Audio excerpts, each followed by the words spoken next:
Projekt Čitanjem do zvijezda svidio mi se jer nas potiče na to da pročitamo neke knjige koje nam nisu zadane u lektiri, te da više maštamo, razmišljamo i promišljamo o sadržaju knjiga. Tijekom ovoga projekta čitali smo 4 knjige.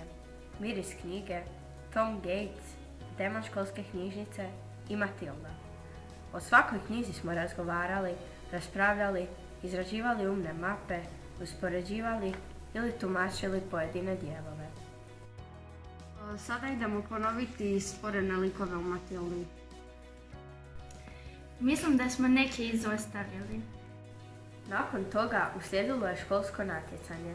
Poslije dobivenih rezultata ostalo nas je 3 u ekipi za sljedeću razinu natjecanja i 1 učenica za kreativni uradak. U školskoj knjižnici održano je online županijsko natjecanje na kojemu smo bili prvi i tako se plasirali na državnu razinu.